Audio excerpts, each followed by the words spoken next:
ब्रह्म स्वरूप गुरुदेव के चरणों में कोटि कोटि नमन। हमारा वेदांत केसरी में विषय चल रहा है कि उन पुरुषों की महिमा करने योग्य है जिन्होंने अपने मन को कंट्रोल किया है और वो बंधन युक्त नहीं रहे। उनकी अवस्था ऐसी है कि अपने स्वरूप में ही वो मस्त रहते हैं। सर्व पदार्थों को अस्थि भांति प्रिय रूप से देखते हैं। हृदय में सदैव वैराग्य रूप जिज्ञासा होती है, क्योंकि जो इच्छा हृदय में परिपक्व होती है उसका फल अवश्य एक न एक दिन मिलता ही है।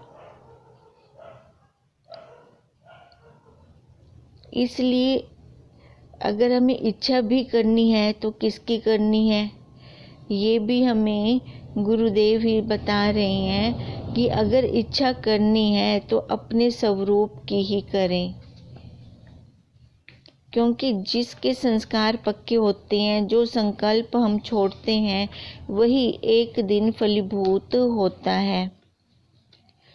इसलिए ज्ञानवानों की संगति में अपने समय को व्यतीत करें।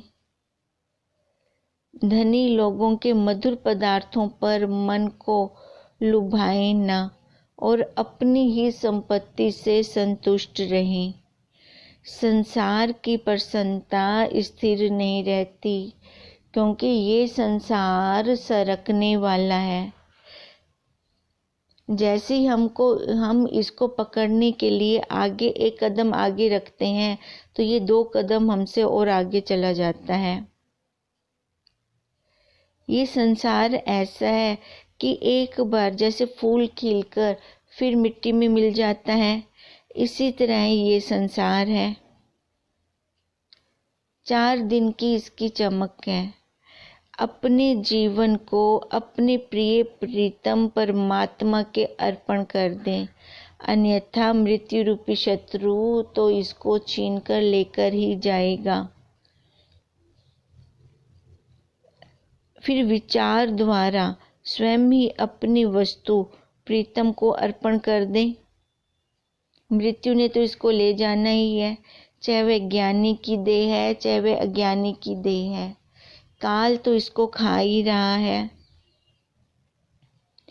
इसलिए उचित यही है कि अपने आप ही इस काल को हम खाना शुरू कर दें। हम खुद ही अपने आप को परमात्मा को अर्पण कर दें, ना कि बल द्वारा इसको शत्रु छीन ले जाए। निसंशय इस मन की ऐसी अवस्था है जो सदैव एक रस नहीं रहती, किंतु ज्ञानवान महात्माओं के वचनों की स्मृति इसको अशुभ वासनाओं से रोककर सत्य मार्ग की ओर प्रवृत्त रखती है। संगति का फल है, संग का फल है। एक बार हम जिसका संग करते हैं उसी का रंग हमें चढ़ता ही चढ़ता है। चाहे हम ना भी चाहें ना, फिर भी उसका असर हो जाता है।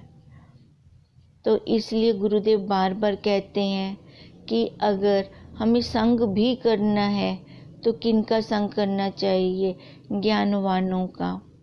जिससे हमें बेनिफिट क्या होता है कि हमारे अशुभ विचार नीचे बैठते जाते हैं।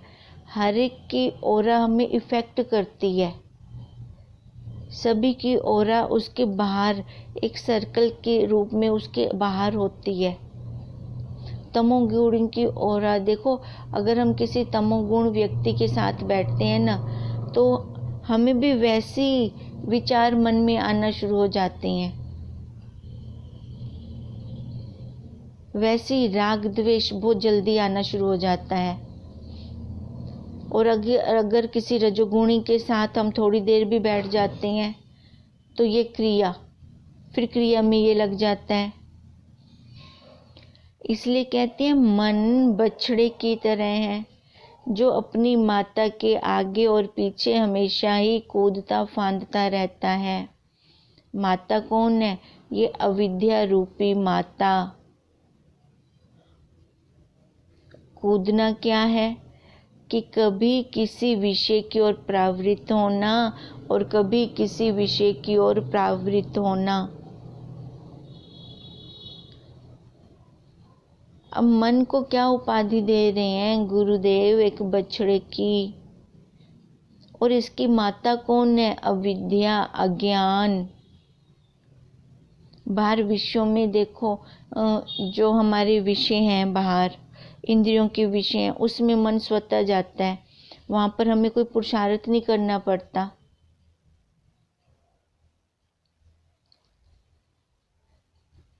इसलिए गुरुदेव कहते हैं कि जब इस मन को निज इच्छा अनुसार विषय रस की सामग्री व शारीरिक भोग प्राप्त होते हैं, उस समय तो ये प्रसन्न होता है और फूलता है। और यदि इच्छा अनुसार इसको प्राप्त ना हो तो फिर इसको गुस्सा आता है, क्रोध आता है। फिर अपनी इच्छा को पूरी करने के लिए ये सारा प्रयत्न करता है।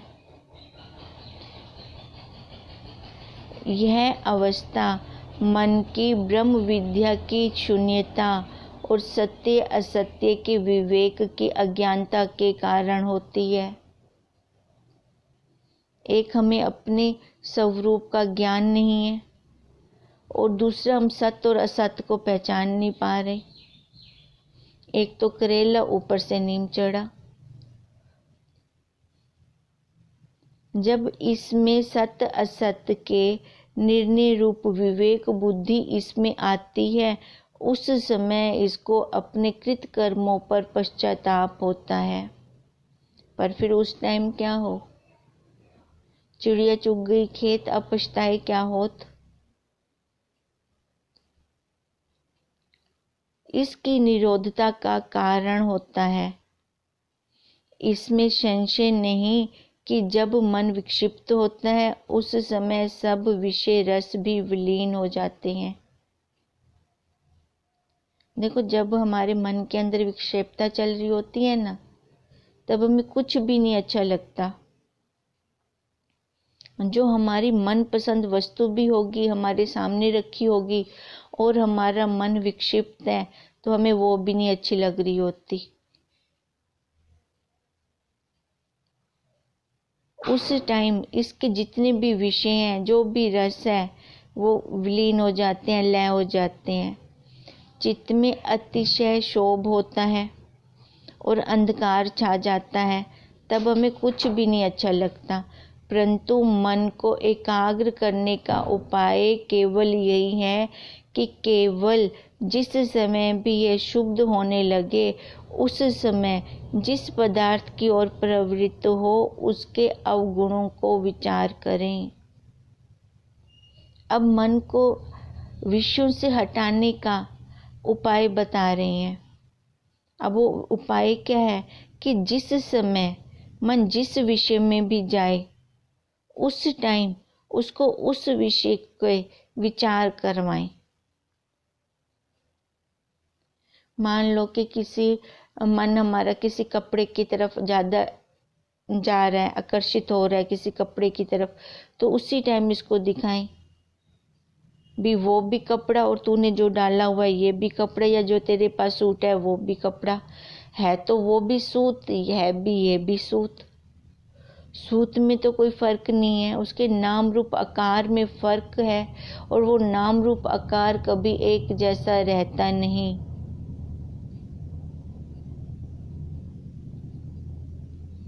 अब मैं कहूँ कि मेरे हाथ में रुमाल है, अब सबके हाथ में रुमाल एक जैसा नहीं हो सकता। और अगर मैं कहूँ कि मेरे हाथ में सूत है, तो सबके पास सूत है पड़ा। अगर पीछे मूल पे जाते हैं तो कोई अंतर नहीं है। उपाधियों में अंतर है, मूल में कोई अंतर नहीं है। अगर मैं कहूँ कि राजा महाराजा 56 भोग खा रहे हैं, या सामने मेरे कोई धनी रहता है, वो उसको खाने को रहने को सामग्री इतनी है और मेरे पास है नहीं, तो देखो सोने के लिए तो उतनी ही जगह चाहिए, चाहे वो जहाँ मर्जी सो जाए। और जो भी हम खाते हैं उसकी बनती क्या है, विष्ठा ही बनती है। ऐसे विवेक विचार करके हम अपने मन को मोड़ सकते हैं। सबसे धनी वही है जिसके अंदर विवेक है, विचार है और वैराग्य रूपी धन है। धनी वो नहीं है जिनके पास धन है, कोठियां हैं, गाड़ी है, वो धनी नहीं है। उनको मन की शांति नहीं है। जिनके पास मन की शांति है, संतोष है, वही सबसे ज्यादा धनी है। अब इसलिए मन में अगर कभी भी विक्षेपता आती है तो उस समय उस पदार्थ की ओर जिसकी तरफ ये जा रहा है उसके अवगुणों का विचार कराकर इसको अपनी ओर करें और इसको पे रोक लगाएं। भूत का चिंतन ना करें और ना भावी की चिंता करें। केवल वर्तमान अवस्था में राग व द्वेष से निर्लेप होकर व्यवहार करें। ना आगे की सोचे ना पीछे की। पीछे वाला जो बीत गया सो बीत गया, और आगे की जो इतनी टेंशन लेके बैठ जाए, क्या पता आगे हम रहें चाहे ना रहें। अब अगर वर्तमान को मैं सुधार लेती हूँ ना, तो मेरा भूत भी और भविष्य भी दोनों सुधरे हुए मेरे को मिलते हैं। केवल वर्तमान अवस्था में राग व द्वेष से निर्लेप होकर व्यवहार करें। खाली समय में भी मन को खुला ना छोड़ें, क्योंकि ये मन पता नहीं ना कौन से संस्कारों को लेकर बैठ जाए। इसलिए इसको हर टाइम काम में लगा के रखें।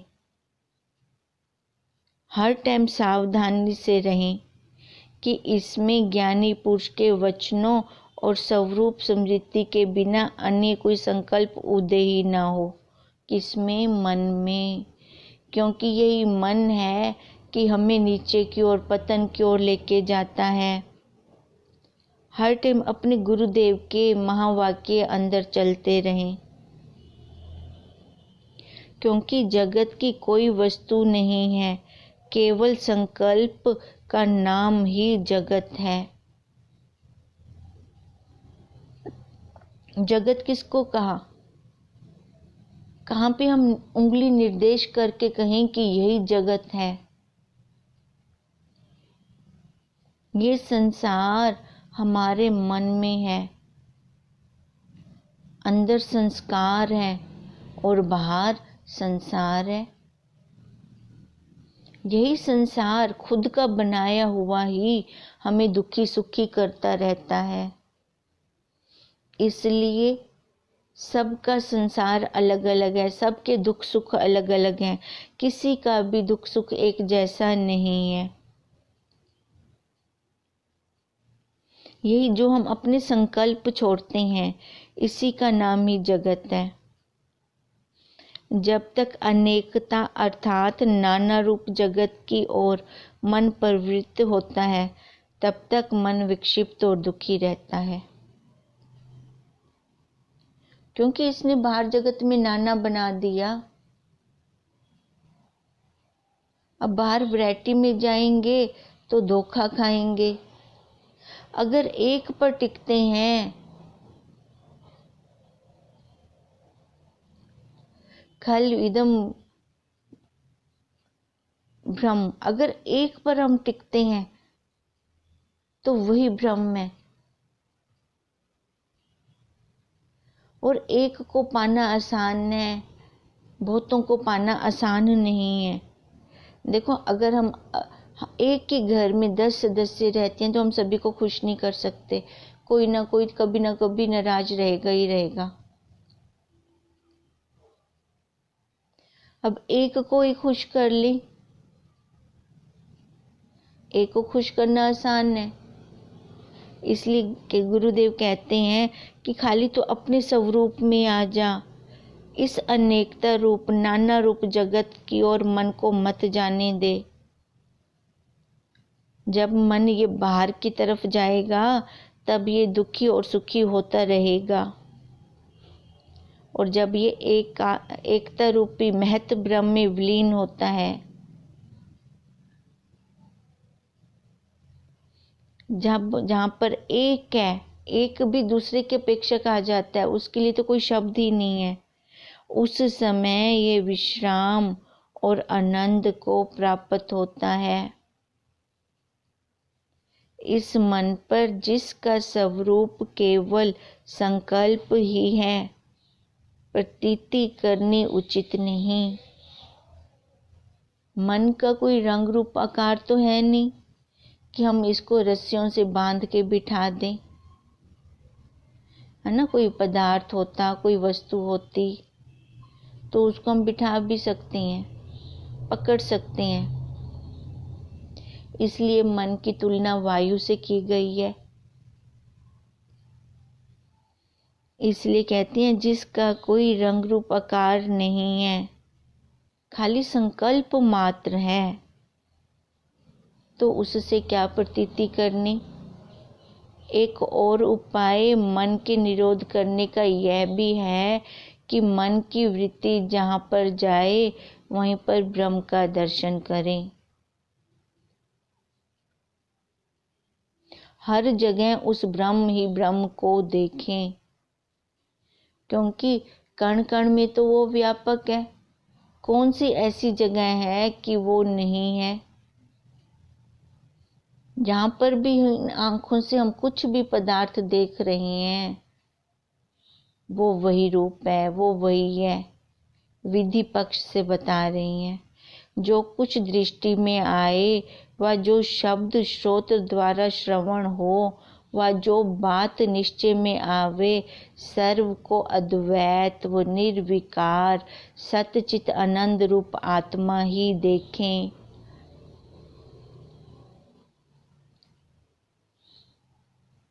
न अपने को देखें, न दूसरे को देखें, न मन को और न किसी अन्य वस्तु को देखें। ये हमने इनके नाम बना रखे हैं ना, नाम रूप आकार में हम बंधन में आ गए हैं ना। अगर नाम रूप आकार को हटा दें, वो तो है ही है। जब इस प्रकार दृष्टि स्थिर हो जाती है, तब सदैव आनंद ही आनंद आता है। अपने से अलग कुछ हो तभी तो द्वेष हो। अपने आप से कब द्वेष हुआ?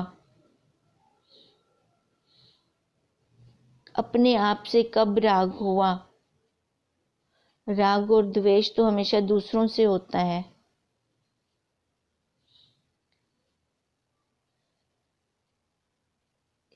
अपने आप को शरीर से न्यारा जानना भी एक उत्तम उपाय है मन को वश करने का। अगर उपाधि रंग रूप आकार में रहेंगे तो कभी भी हम उसका अनुभव नहीं कर सकते, जो अनुभव की ही वस्तु है। आंखों से दिखती नहीं, कानों से सुनती नहीं, त्वचा से स्पर्श नहीं होती, नाक से हम उसको सूंघ नहीं सकते, पर उसकी सत्ता से ही इन सारे विषयों को हम ग्रहण कर रहे हैं। देखो कितनी हैरानी की बात है। वो किसी की पकड़ में आने वाला नहीं है, पर उसने ही सबको पकड़ रखा है। कितनी हैरानी की बात है। अब इसलिए तो कह रहे हैं बार बार कि जब हमने अपने आप को भी वही शरीर से अलग उस न्यारा को जाना, तभी हमारा मन ये कंट्रोल होगा।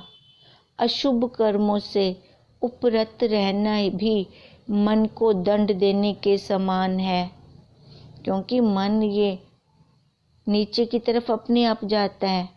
अब जो ये मन मांगे, इसको हम वो वस्तु ही ना दें तो उसके लिए तो दंड हो जाएगा। जैसे बच्चा कोई खिलौना मांग रहा है और पिता को मालूम है कि ये खिलौने से इस बच्चे को चोट लग जाएगी, पिता वो खिलौना बच्चे को देंगे नहीं। अब उस बच्चे के लिए क्या होगा? सजा ही तो होगी।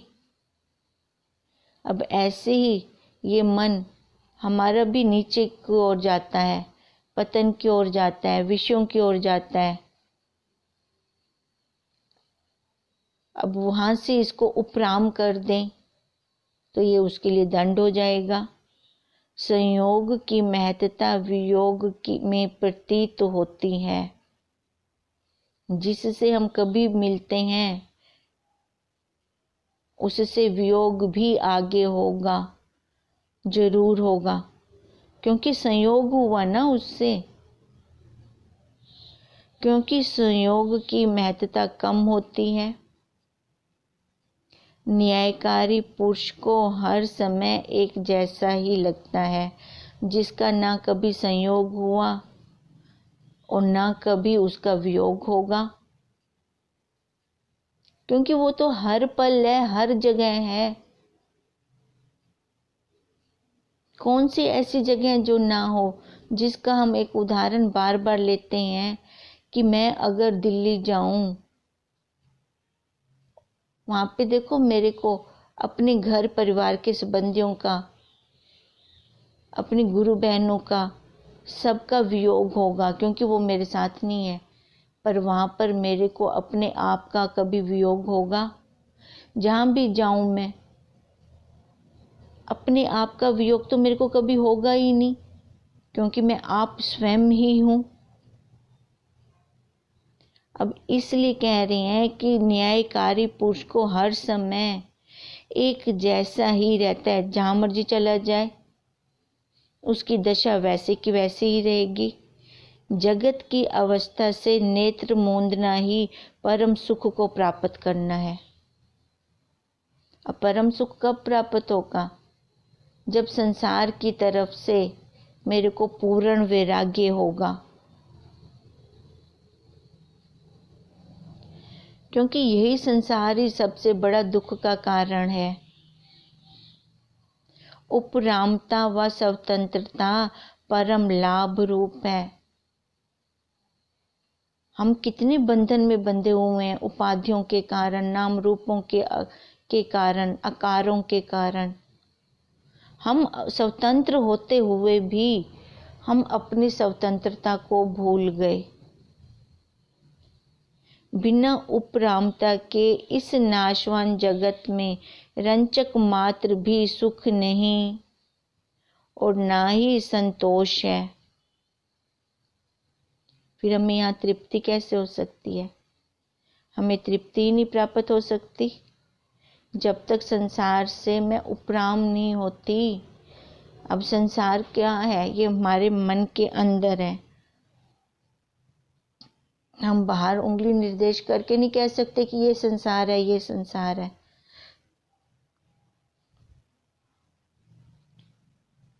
संसार ऐसा है कि तकले की वल की तरह है।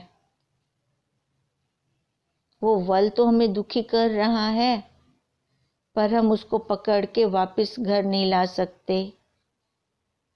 ऐसे ये संसार क्या है? हमारी बुद्धि का वल है जो हमें दुखी कर रहा है, पर वो हम किसी को दिखा नहीं सकते। अब जिसको हम दिखा नहीं सकते, इसका मतलब कोई ठोस वस्तु नहीं है, वो ठोस पदार्थ नहीं है, अनुभव में है, हमारी मन की कल्पना में है। जब कल्पना ही करनी है तो जीवा वाली क्यों करें? फिर ब्रह्मा वाली कर लें कि मैं ही ब्रह्म हूं। वो भी कल्पना, संसार वाली भी कल्पना, और इधर ब्रह्म भाव वाली भी कल्पना। कल्पना खुद बोल रहा है, अरे भाई कल्पना कल्पना।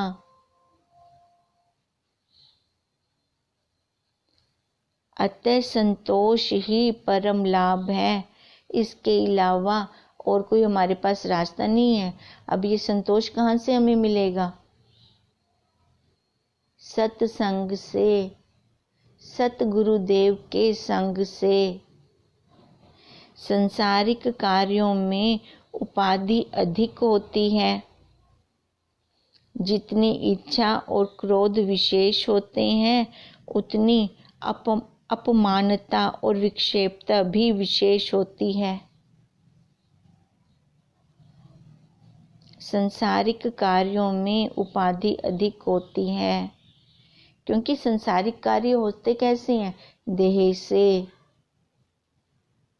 जितने भी हम संसार में कर्म करते हैं, मैं बन के करते हैं।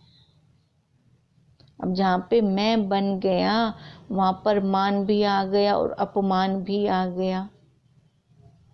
और मान और अपमान में जो शरीर पे बैठा होगा, उसको ज़्यादा विक्षेपता होगी।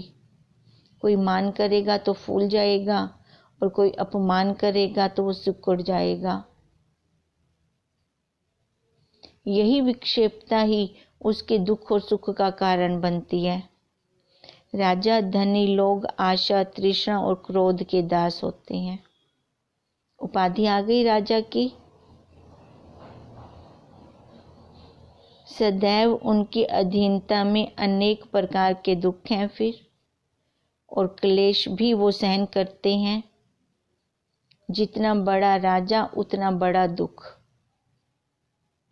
बाहर देखने में तो सबको लगेगा राजा है, ऐशो आराम है, इसके पास पूरी सुख सुविधा है, पर उससे जाके तो पूछो कितना बड़ा दुख है उसके पास। अब बाहरी दृष्टि में इस जगत में राजा के समान तो कोई सुखी प्रतीत होता ही नहीं है, परंतु वास्तव में उसके तुल्य कोई और दुखी और शोकातुर भी नहीं है। क्योंकि जितना माल उतना जंजाल, ये कहावत भी प्रसिद्ध है।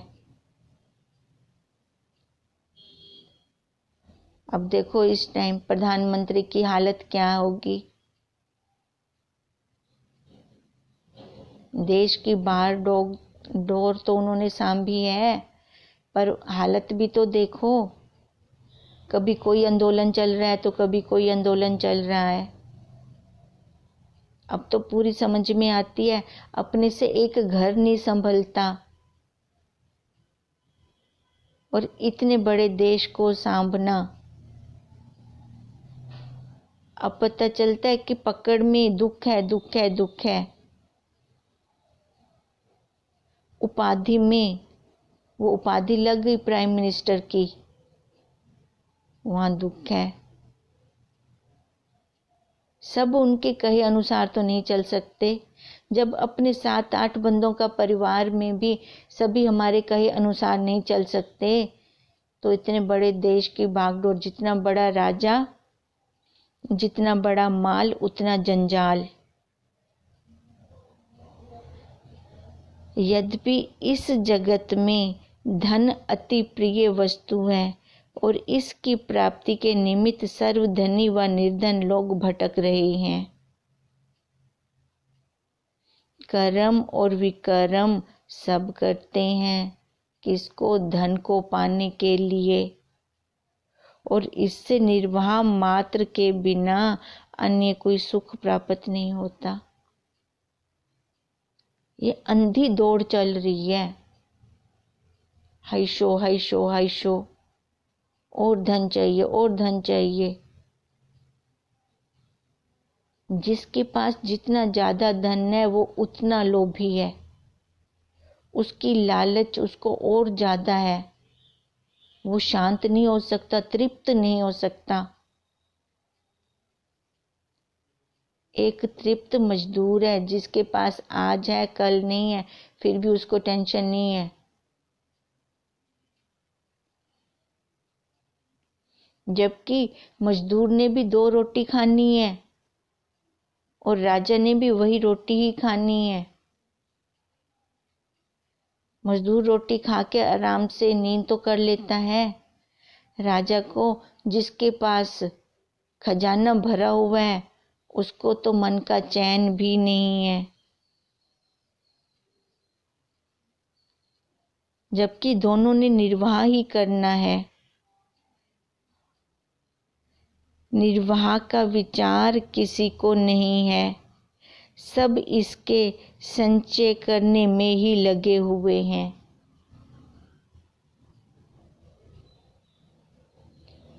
देखो, पहले बनी प्रारब्ध, पीछे बना शरीर। अब उसने प्रारब्ध तो बनाई, विष्णु भगवान ने सबकी पूर्ति करने की जिम्मेवारी खुद ली है। किसी को भी वो भूखा नहीं बिठा रहे।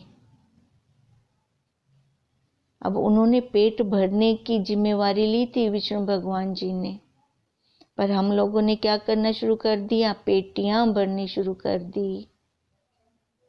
अगर निर्वाह की तरफ देखें, उसका विचार करें, तो मजदूर भी रोटी खा के आराम से सो रहा है। ये कितनी बड़ी मूर्खता है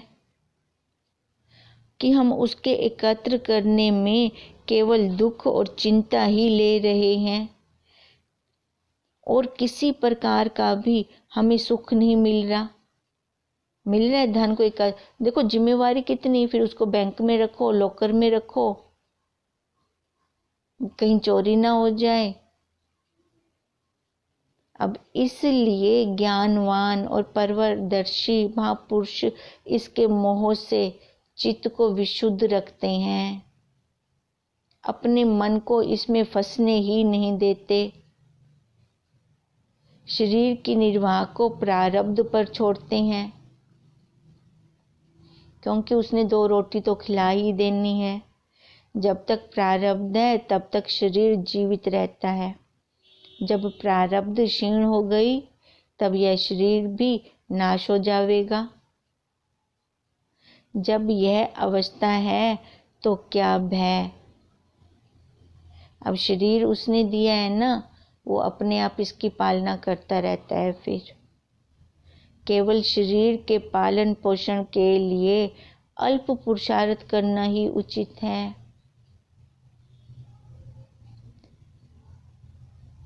जितना इस शरीर को के लिए जरूरी है व्यवहार, उतना व्यवहार करें। हम इसको खपा देते हैं संसार में, अपनी इच्छाओं को, वासनाओं को पूरा करने के लिए इसको खपा डालते हैं। इसलिए तो कहते हैं कि शरीर पूरा हो जाता है पर इच्छाएं वासनाएं पूरी नहीं होती। फिर हमारे हाथ क्या आता है? इसलिए ज्ञानी महान पुरुष पहले ही यहाँ से अपने मन को हटा लेते हैं। जो पुरुष शरीर के निर्वाह को प्रारब्ध पर छोड़ते हैं और आत्म ज्ञान की प्राप्त करने में ही पुरुषार्थ करते हैं, असली पुरुषार्थ वही कर रहे हैं। और वही पुरुष महापुरुष आवागमन अर्थात जीवन और मरण रूप बंधन से मुक्त होते हैं। अब जो संसार की तरफ पुरुषार्थ कर रहे हैं वो मुक्त नहीं होते, उनका तो एक चक्कर चल रहा है, जन्म कर्म, क्योंकि वो जिसको संचय करना चाह रहे हैं धन को, उसके लिए विशुद्ध कर्म भी कर रहे हैं। फिर अब विशुद्ध कर्म जो कर रहा है तो भोगने के लिए भी तो उसको आना ही पड़ेगा।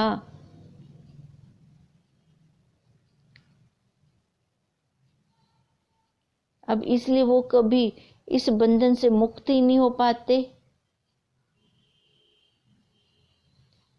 जो कार्य सर्व आयु पर्यंत चित्त में अभ्यास होता है जिस कार्य का, वही अंत समय में भी स्मरण आता है। अंतमति सोई गति। पूरी जीवन हमने अब किसका अभ्यास किया? संसार में धन कमाने का, बाहर संसारी वस्तुओं को इकट्ठा करने का, जोड़ने का। तो फिर अंत समय में हमारी बुद्धि से कुछ और निकलेगा? अंत समय में भी तो वही ही चलेगा। फिर वही अंत समय में याद आता है बिना अभ्यास के संसारिक अथवा परमार्थिक कोई कार्य भी सिद्ध नहीं होता। चाहे यही अभ्यास हम संसार में करें, चाहे यही अभ्यास हम अपने परमार्थ में करें।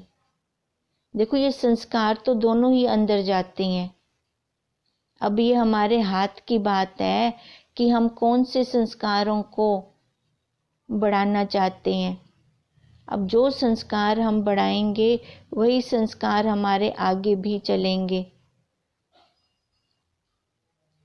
तभी कहते हैं अंतमति सोई गति। बिना अभ्यास के संसारिक अथवा परमार्थिक कोई भी कार्य सिद्ध नहीं होता। अतः उचित है कि मन को निरोध करने, कि मन पर रोक लगाएं और जगत को मिथ्या निश्चय कर अपने आत्म विचार का अभ्यास निरंतर करें कि मैं ही ब्रह्म हूँ, मैं ही शिव हूँ, मैं ही भगवान हूँ। हम तो अपने आप को ईश्वर मानने से भी डरते हैं। क्यों डरते हैं? क्योंकि हमारे कर्म आगे आते हैं। इसलिए हम उसको ईश्वर मानना भी स्वीकार नहीं। ना मैं भगवान की में थी सकती हूँ, क्योंकि वो कर्म हमें दिख रहे होते हैं। अगर दिखते हैं ऐसे कर्म, गलत कर्म, तो उनको हटाते जाओ। हम बाहर जीव क्यों बने और वो ईश्वर ईश्वर क्यों रहा? क्योंकि इसके अंदर मैं मेरा आता गया और वो वैसे का वैसे ही प्योर और शुद्ध रहा। फर्क तो बस इतना ही था, नहीं तो पूर्ण ब्रह्म था। ये चाह चूड़ी चमारनी अति नीचन की नीच, तू तो पूर्ण ब्रह्म था अगर चाह न होती बीच। अब यही चाह, यही इच्छाएं, यही वासनाएं ही हमें भटका रही हैं।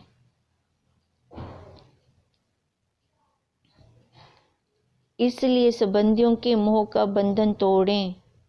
मोह, क्रोध, लोभ, मोह, अहंकार और अपनी निज की प्रशंसा, वैर, विरोध व ईर्ष्या को चित्त से निवृत्त करें।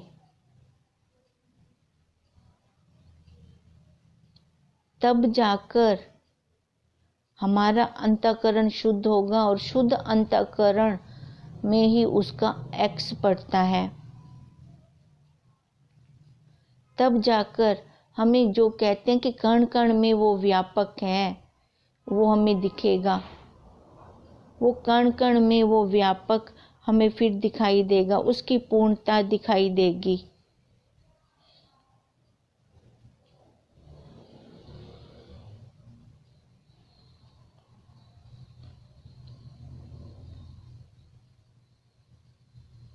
तभी वो हमें हर तरफ परमात्मा को सर्व और परिपूर्ण देख पाएंगे। और कोई कार्य बिना विचार के ना करें। देखो, विचार और विवेक और अभ्यास, विवेक विचार हो और हमारा अभ्यास हो। पहले तो देखो, जिज्ञासु साधक पहले इसके ऊपर, मन के ऊपर रोक लगाता है, विवेक करता है, विचार करता है, इसको रोकता है, और यही अभ्यास उसका फिर स्वभाव बन जाता है।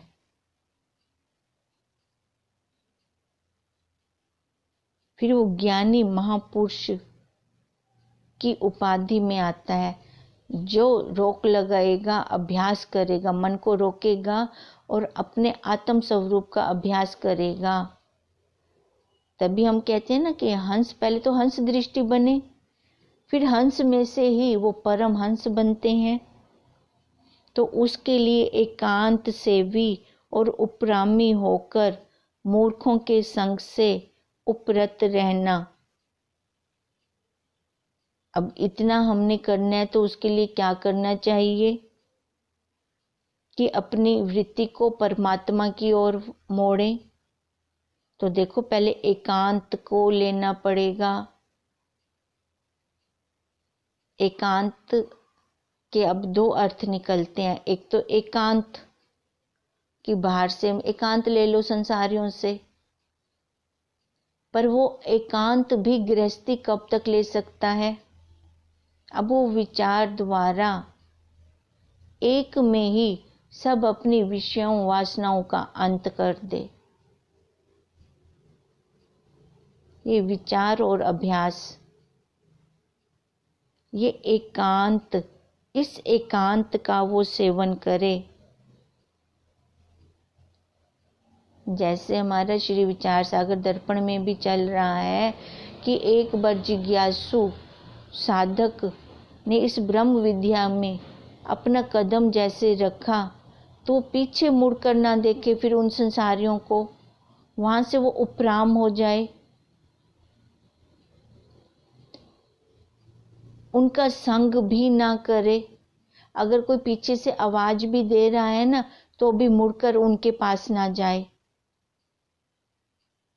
जैसे हमारे बुजुर्ग कहते हैं कि पहले हम जंगलों में से जाते होते थे तो पीछे से हमें ऐसे आवाजें आती थी, कोई हमें बुला रहा है।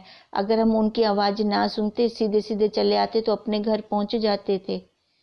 और अगर कोई उनकी आवाज सुन के रुक जाता था तो वो वहीं मारा जाता था। अब ये आवाजें मारते हैं हमें संसारी। जो इस रास्ते में चलता है पीछे से आवाजें आनी शुरू हो जाती हैं।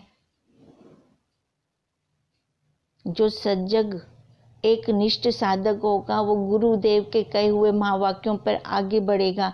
एक बार मेरे को गुरुदेव ने कहा है ना, उन संसारियों के साथ बात नहीं करनी, पीछे मुड़ के नहीं देखना, क्योंकि अभी ये नवीन साधक है ना, अभी इसके वो संस्कार दबे हैं, पूर्ण खत्म नहीं हुए।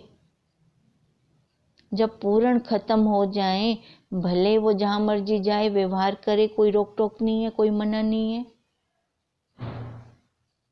पर तो अभी ये दबे हुए संस्कार हैं। पता नहीं उनके संग से फिर उनको हवा मिल जाए, फिर वही जीव भाव उठ के खड़ा हो जाए।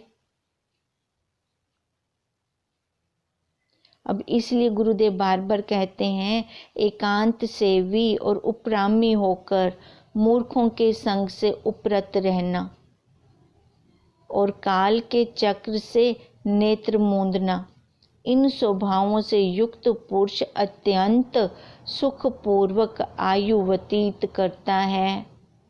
आयु तो दोनों को, ज्ञानी की आयु हो चाहे अज्ञानी की, दोनों की व्यतीत हो रही है, जा रही है। अब उसी काल में से ही मुझे अपना काम भी बनाना है। उपरामता के बिना अन्य किसी प्रकार से आयु सुख पूर्वक व्यतीत हो ही नहीं सकती। बाहर तो देखो वो राग द्वेष द्वंद्व चल रहे हैं। आनंद है तो अपने स्वरूप में ही है, और अपने स्वरूप में आने के लिए पहला दरवाजा मन है। इस मन को जब तक हम मोड़ते नहीं तब तक हम अपने स्वरूप में भी नहीं आ सकते।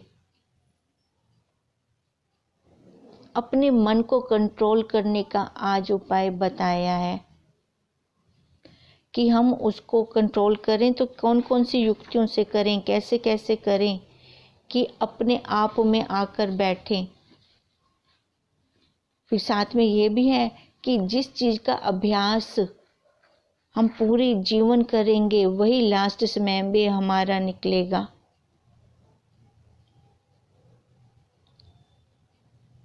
अब इसलिए चैतन्यानंद जी महाराज बार बार यही हमें कह रही हैं कि अपने स्वरूप में आएं, और उसका एक ही उपाय है कि सत्संग, महापुरुषों का सत्संग, उनका संग करें, तभी हम अपने मन को रोक पाएंगे, नहीं तो ऐसे इसको हम रोक नहीं सकते। हमारा होमवर्क भी चल रहा है, रस है, रस है, रस है। जो कुछ भी खाएं इस शरीर को दें, प्राणों को दें, देखते रहें, या तो मैं इसको दे रही हूँ या फिर रस है, रस है, रस है। ओम तं नमामि हरिं परम, ओम तं नमामि हरिं परम, ओम तं नमामि हरिं परम। ब्रह्म स्वरूप गुरुदेव के चरणों में कोटि कोटि नमन।